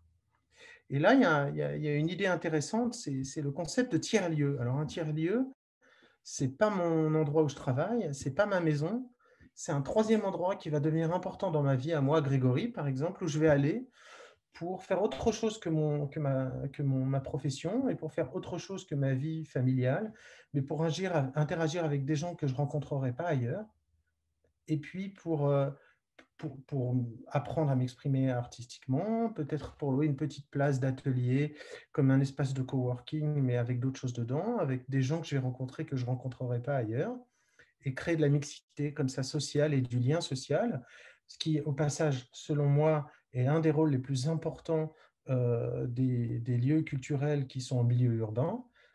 Et donc, ça permet de le créer, de garder ce lien de manière différente. Bien sûr, il faudrait que les lieux ne soient pas fermés, mais peut-être que demain, pour mettre les bouchées doubles, quand on pourra rouvrir, eh ben, les jours où il n'y a pas de concert, il n'y a pas de représentation, je peux devenir un tiers-lieu et je peux attirer des nouveaux types de personnes qui viennent et créer des nouveaux liens et créer une nouvelle communauté. Je vous ai mis là l'exemple d'un tiers-lieu qui existe à Dijon, qui s'appelle La Coursive, qui est pour moi un bon exemple parce qu'ils n'ont pas forcé le trait. C'est-à-dire qu'ils ont gardé les valeurs qu'ils avaient auparavant quand ils étaient vraiment juste, entre guillemets, un lieu culturel ou de consommation culturelle. Je continue. Quand on parle de beaucoup se transformer, souvent, et beaucoup de consultants, si vous en croisez sur votre route, vont vous dire il faut changer votre modèle de prix, vos tarifs, vos abonnements, il faut innover de ce côté-là, et pourquoi pas faire ce qu'on appelle du dynamic pricing, un peu comme dans les compagnies d'aviation. C'est-à-dire, plus je m'approche, ou plus il y a de monde qui ont acheté des tickets, ou plus je m'approche de la date, moins le prix est cher, ou plus il est cher, il varie, il est de plus en plus cher ou de moins en moins cher, ça dépend des endroits, et puis vous pouvez même acheter des speedy boarding pass ou des choses comme ça. Moi qui viens de ce monde-là, j'aurais tendance à vous proposer de prendre tout ça à contre-pied, parce que je ne suis pas si un consommateur ou quelqu'un qui vient dans un lieu culturel, il a envie d'avoir son speedy boarding pass. En tout cas, moi, je n'en ai pas envie. Par contre, je me demande s'il n'y aurait pas des choses à creuser dans les bons vieux kiosques théâtres qu'on retrouverait dans Paris, par exemple, et qu'on pourrait retrouver dans nos villes de Suisse romande, avec des offres combinées, avec la possibilité d'accéder à des prix ou à des abonnements ou à des offres pour aller consommer ou pour aller voir des spectacles qu'on ne retrouverait pas ailleurs. C'est juste une idée comme ça, mais je me demande si, puisque rien ne sera plus jamais comme avant, je me demande si on n'a pas envie un peu aussi d'un retour au monde physique. Et peut-être que c'est des choses à créer. Juste une inspiration, je ne sais pas si ça marche, il faudrait un peu creuser ça. Ensuite, le dernier niveau, si je peux dire, comme dans un jeu vidéo, c'est de se transformer entièrement. Alors, se transformer entièrement, ça peut être de dire « je refais tout nouveau, je revisite de fond en comble mon modèle » parce que je peux plus être comme avant. Je suis arrivé à un point où il y a le mur qui s'approche bientôt. L'environnement dans lequel j'étais a été tellement bousculé que je ne peux plus travailler de la même manière, que je ne peux plus avoir la même offre. Ça, c'est une variante. Une autre variante, c'est de se dire, j'ai besoin ou je vais faire quelque chose en plus de différent à côté de ce que je fais aujourd'hui, au même niveau, un peu comme une filiale ou comme une spin-off, comme on dit, et je vais le développer à côté, mais ça aura son propre modèle d'affaires. Et puis, le dernier point, c'est une sorte de fusion ou de synergie entre acteurs, où là, on prend deux modèles économiques, deux modèles d'affaires, et on n'en fait plus qu'un seul. Quelques exemples là-dessus. Un exemple intéressant, c'est l'Opéra de Paris, qui est une vieille institution, et qui pourtant, on est arrivé à la conclusion de se dire, il faut qu'on se réinvente, il faut qu'on réinvente un nouveau modèle, il faut qu'on touche aux aspects économiques, artistiques et écologiques de ce qu'on fait. Et donc, ils ont décidé, sur leur feuille de projet, d'aborder et de changer leur point de vue sur les distributions vocales, de réfléchir à offrir une offre de formation de troupe. Donc, une troupe va se former à l'Opéra de Paris, de réfléchir à mettre en place des décors durables pour qu'on arrête, en tout cas eux souhaitent arrêter de faire des décors éphémères qui jettent à la poubelle après quelques représentations. Ils ont envie de montrer que les décors sont réutilisés, que certains éléments sont modulaires. Ils veulent revoir leur processus de nomination à la tête de l'Opéra de Paris. Ils veulent réduire leur dépendance au mécénat et aux recettes touristiques. Et puis, petit clin d'œil à Marc Matisse, ils veulent revoir la manière dont ils sont organisés et ils veulent sortir de ce bon vieux monde pyramidal et peut-être évoluer vers une organisation de couleur opale, si j'ai bien... voilà, c'est opale. Donc voilà, ça c'est un exemple intéressant et c'est ça une revisite de fond en comble de son business model. Ensuite, on parle beaucoup de fusion, on parle de synergie. C'est le seul exemple suisse que j'ai pris parce que je le trouve vraiment... Enfin, il y a plein d'autres exemples que je trouve pertinents, mais je voulais être neutre, mais celui-là, il me tient à cœur. C'est l'exemple de Pezzi. En Suisse, on est capable de se mettre autour de la table et de faire des choses qui sont vraiment pertinentes, qui vont plus loin et qui nous permettent vraiment de maintenir et de faire tourner la baraque, si je peux dire ça comme ça. Et donc, pourquoi pas continuer dans ce domaine-là sur des autres types d'offres, sur peut-être des plateformes qui offriraient des choses aux petits consommateurs suisses comme Grégory ou d'autres, mais plutôt que de partir chacun dans son coin, je pense que c'est aussi une piste à creuser. Et puis, on pourrait même aller plus loin et on pourrait rapprocher les mondes, puisqu'on parle de synergie, et on pourrait rapprocher le monde économique et le monde culturel et essayer de faire des choses ensemble. Et pourquoi pas créer des incubateurs de startups culturelles et créatives, parce que l'innovation, c'est pas que de la technologie, c'est pas que des sciences. Et donc, si on essayait de prendre le meilleur des mondes et d'aligner sur certains modèles économiques, des modèles d'incubateurs, où on serait capable de parler nos deux langages, c'est-à-dire qu'on serait capable de parler culture, créativité, mais aussi capable de parler de fonds qui sont générés, capable de parler de pérennité, de rentabilité, de fondation de structure, d'entreprise. Ça pourrait être intéressant. Et je pense que ce mouvement de transformation, il pourrait nous inviter à avoir ce genre de discussion. Pour aller plus loin, que vous vous transformiez ou pas, en tout cas, si vous avez dans ce chemin de monde d'avant, monde d'après, quelques changements à faire, ça va avoir des conséquences. Ça aura des conséquences sur les compétences que vous avez dans vos équipes et dans vos organisations. J'ai pris plein de fois l'exemple du digital. Je pense que la grande différence entre le monde d'avant et le monde d'après, on va être un peu plus sérieux avec le digital. On va se dire que c'est des compétences internes à avoir. On va arrêter de confier les réseaux sociaux à des stagiaires ou à des partenaires externes parce que ça va devenir une compétence clé au cœur de l'entreprise. Et ça va devenir un format au même niveau, comme je l'ai dit tout à l'heure. Il va peut-être aussi falloir organiser justement, adapter l'organisation puisqu'on accueille des nouvelles compétences clés ou parce qu'on va travailler de manière différente sur des formats différents. Et puis, au-delà de ça, sans vouloir vous faire peur, mais ces changements-là, ils peuvent attirer des nouveaux acteurs qui avaient peut-être des barrières à l'entrée avant. Je ne sais pas, un petit groupe de personnes qui imaginent un nouveau type de spectacle en réalité virtuelle. Peut-être que s'ils étaient allés frapper à la porte de M. Pralon il y a 6 mois, ils n'auraient pas forcément récolté le même accueil que celui qu'ils vont avoir quand ils vont aller frapper à sa porte. J'en sais rien, c'est un exemple. Je suis désolé de vous prendre comme mon bêta-testeur, mais c'est juste un exemple avec mon monde à moi. Mais en tout cas, je pense qu'il y a des changements comme ça qui s'opèrent. Et ça va être aussi, je pense, la même chose. On parle de transformation des entreprises culturelles, hein, des personnes morales. Mais cette transformation-là, elle ne va pas s'opérer toute seule, elle va s'opérer parce que les services culturels vont prendre leurs responsabilités et vont aussi réfléchir à se transformer, à revisiter leur stratégie, à revisiter les domaines dans lesquels ils vont peut-être apporter de l'aide ou de la subvention. Moi, je l'ai dit au début, pour boucler la boucle, je pense que le secteur culturel est un acteur économique important. Et dans le monde économique duquel je viens, on donne des subventions. Les subventions, on les donne pour la recherche et le développement. Et peut-être une porte qui va s'ouvrir, c'est la recherche dans la culture, et pas juste la partie opérationnelle ou exécution ou diffusion de quelque chose.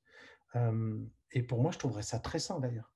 Et je serais même prêt à payer plus d'impôts pour ça. Bon, j'en dis pas trop non plus. Et donc, ces changements-là, ils vont s'opérer aussi. Et donc, il faut les prendre en compte.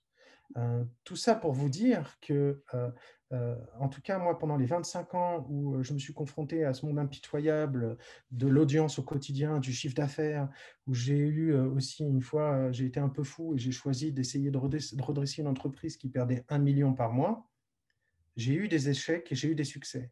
Et à chaque fois que ça n'a pas marché parce que je l'ai fait en me disant, on va faire comme on a toujours fait avant, on va continuer à le faire et on va le faire plus fort. On va travailler plus. Et les fois où ça a marché, c'est quand j'ai retourné la table, hein, j'ai regardé le monde d'une manière différente, j'ai changé de lunettes et j'ai arrêté d'utiliser ma logique d'hier. Donc, je pense que c'est aussi une question d'état d'esprit et c'est un peu aussi, ça fait aussi partie de l'inspiration que je vais vous donner et de l'invitation que je vais vous donner.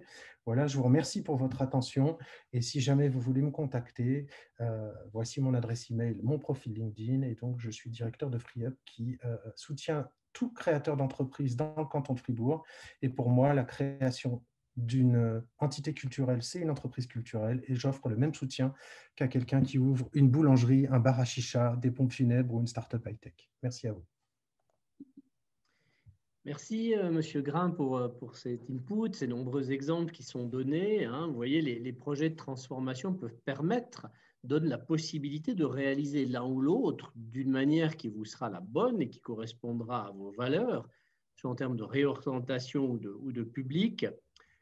Je profite pour répondre à une ou deux questions. Hein. Effectivement, on peut déposer un, deux ou plusieurs projets de transformation, mais on n'obtiendra pas plus que les 300 000, hein, qui sont la limite fixée. Et puis, effectivement, les coûts seront pris en charge au plus tard jusqu'en octobre 2022. Donc, si vous voulez professionnaliser un poste, il peut y avoir les moyens pour le faire, mais sur le long terme, le fonctionnement devra être assumé après, en 2023 et suivant, non pas par les projets de transformation, mais par une autre source de revenus. Voilà, simplement pour préciser la chose. On va continuer à prendre les questions, tant par Facebook que par Zoom, mais une chose qui serait utile pour nous, pour le retransmettre au canton roman notamment, c'est de savoir, vous, les participants à ce workshop, finalement, quels sont les axes qui vous intéressent? Est-ce que c'est plutôt dans la réorientation structurelle ou sur les publics? Et à l'intérieur de l'un ou de l'autre, est-ce que c'est la médiation que vous aimeriez changer, transformer? Est-ce que c'est la diffusion? Est-ce que c'est rien du tout? C'est aussi une option. Ce serait utile que vous utilisiez l'écrit et les commentaires pour nous faire part de ces éléments, de telle manière qu'on va pouvoir le relayer au canton et qu'ils aient la meilleure connaissance possible des envies et des intérêts des uns et des autres. Hein. On l'a fait lors du workshop de lundi et on le fait à nouveau aujourd'hui. Voilà, je vous laisse donc compléter, mettre un petit commentaire tout simple. Hein. Plus c'est court, plus c'est facile à lire aussi pour nous. Et je regarde s'il y a maintenant du côté de Sophie des questions ou des remarques qui viennent au travers de Facebook. Oui, alors il y a quelques questions. Je ne sais pas si tu as répondu tout à l'heure, Jean-Pierre, parce que ça a coupé un petit moment, donc je n'ai pas entendu juste le début de ton intervention, mais je ne crois pas. Donc là, il y a une première question. Est-ce que cette aide à la transformation exclut des autres aides étatiques? Donc, Laura, elle propose un exemple. Hein.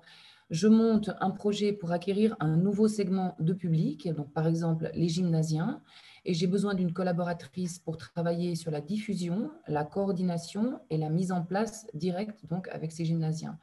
Est-ce qu'elle peut faire une demande donc, pour la création, donc via les subventions cantonales, on va dire entre guillemets classiques, et puis une autre demande pour la coordination via le projet de transformation? Est-ce que ces deux demandes peuvent être faites séparément? Oui, alors les projets de transformation ne remplacent pas quelque chose d'ancien, ils complètent. Par contre, c'est vrai que si on utilise le canal subvention et le canal transformation, il ne faudra pas déposer des projets qui ont le même but, le même contenu. Hein. Donc, comme je le disais avant, les projets de transformation, c'est pour se réorienter à un nouveau public, mais ils ne doivent pas faire simplement le doublon, copier-coller d'un projet de subvention. Mais il n'exclut aucune autre aide, RHT, indemnisation ou soutien de subvention. Tous ces éléments sont complémentaires du moment qu'on répond aux critères. Et pour bien être sûr de ces critères, il suffit de lire les aides-mémoires et les FAQ que l'on trouve sur l'ensemble des sites des cantons romans. Voilà. Il y a encore une autre demande de Pascal. Donc, les projets de transformation que nous proposons peuvent-ils déjà avoir lieu en 2021? Donc, voilà, début. Oui, tout à fait. Tout à fait. Donc, le premier délai de dépôt, c'est février 21. Il y aura ensuite les réponses qui tombent sur le printemps. Et puis, les choses peuvent démarrer, peut-être concrètement, si le projet est accepté, à partir de mai 21 jusqu'à mai 22, pour prendre un exemple. Sinon, quelqu'un nous dit qu'il ne trouve pas pertinent que vous utilisiez cet événement comme sondage pour les tutelles cantonales. Eh bien, écoutez, on l'a utilisé lors de la première séance, ça a très bien marché. Le but n'est pas de vous fliquer ou de savoir exactement ce que vous voulez faire, mais c'est de sentir le terrain. Et vous êtes évidemment libre de répondre ou de ne pas répondre. D'ailleurs, on voit des projets de médiation et de recherche pour les nouveaux formats qui semblent vous intéresser, adaptation à de nouveaux besoins, effectivement, transformer les locaux. Et effectivement, les deux axes, restructuration et public, peuvent être ensemble dans le même projet. On a séparé les choses, mais ça peut être un projet de transformation, dirons-nous, global ou qui englobe les deux volets.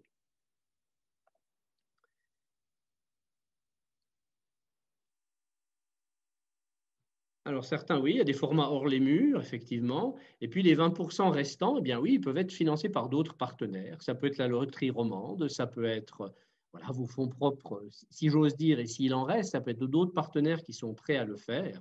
Ça, c'est simplement au niveau du budget qu'on pourra le mentionner. Est-ce que du côté de Facebook, Sophie, d'autres questions, remarques ou commentaires? Oui, il y a peut-être une remarque là, qui vient de tomber de Mariana. Dans le cadre des spectacles, donc c'est vrai que c'est plutôt les lieux et les festivals qui ont accès au public et pas directement les compagnies. Alors, est-ce que du coup, les projets de transformation ne seraient pas plutôt orientés pour les lieux et pour les festivals? Ils sont orientés pour tout type de structure. On peut imaginer une compagnie, un lieu.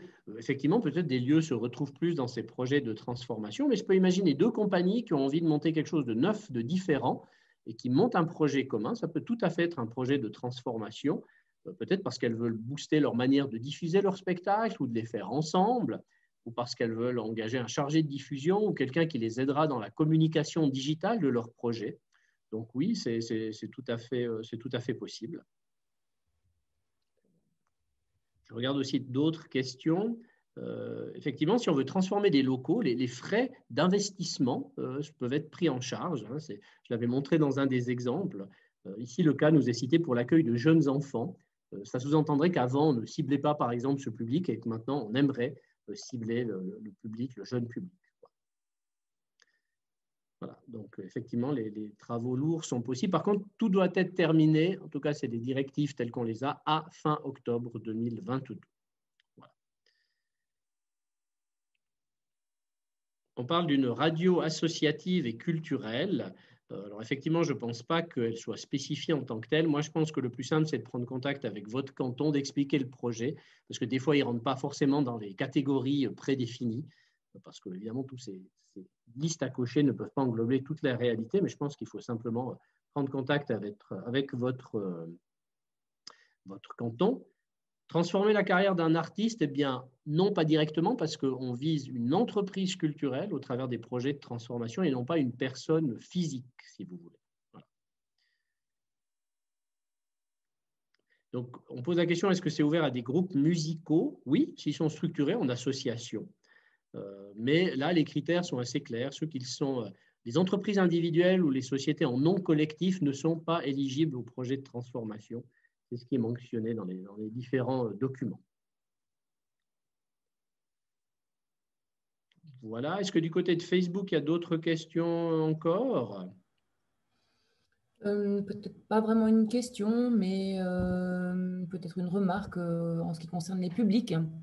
Donc, c'est toujours Mariana qui précise peut-être qu'effectivement que derrière public, on ne pense pas forcément juste aux spectateurs et aux spectatrices, mais aussi aux propres acteurs, aux actrices, aux partenaires, enfin, etc. Donc, toujours cette idée de penser plus large. D'accord. Alors là, et maintenant, il y a aussi Laura. Donc là, je lis en même temps. Est-ce que les projets non digitaux ou qui n'incluent pas de digital dans leur transformation ont leur chance? Bien sûr. Bien sûr, on l'a vu, cette crise, il y a énormément de besoin de revenir à du présentiel. On le voit bien par le workshop qu'on fait là. La visioconférence est très utile et elle a toutes ses limites et toutes les frustrations qu'elle peut aussi amener. Donc non, ce n'est pas des projets de transformation, ils ne visent pas à être que sur le digital. Par contre, le digital peut être utile avant, après le spectacle, pendant, mais ce n'est pas un critère prépondérant. C'est une possibilité comme une autre, quoi. Voilà, ce que je vous propose, j'ai l'impression d'avoir répondu à la majorité des questions, de même avec l'aide de Sophie que je remercie, ainsi que nos intervenants, M. Mathis, M. Grain. Merci à eux pour ces inputs, ces contenus qu'on leur a demandé de vous proposer. Et effectivement, vous verrez à partir de là si c'est une possibilité, ces projets de transformation pour vous. En tout cas, on vous conseille évidemment de bien lire la documentation qu'il y a sur le site des cantons romans, de regarder par exemple au travers du business model Calva si vous pouvez constituer l'ébauche de votre projet et le cas échéant d'en parler au niveau de votre canton. Donc, c'est peut-être les prochaines démarches à faire parce que certains ont déjà bien en tête un projet de transformation, d'autres pas forcément. Et nous vous écrirons à partir de demain pour simplement avoir votre avis sur ce moment, sur ce workshop, et vous pourrez continuer à nous transmettre des propositions ou des idées. Hein. On est là pour échanger avec vous, même si le moyen que nous utilisons, comme l'a dit M. Grain, ne permet ni d'entendre les rires, ni les applaudissements, ni les pleurs, peut-être, le cas échéant, par rapport à tout ceci. Voilà. Alors écoutez, je vous souhaite un bon début de soirée. J'espère que ce moment vous a été utile. Vous retrouverez tous ces contenus sur le site de votre canton respectif. Je vous souhaite une excellente soirée. On va mettre fin au live et à l'enregistrement. Et je vous dis à tout bientôt. Merci bien.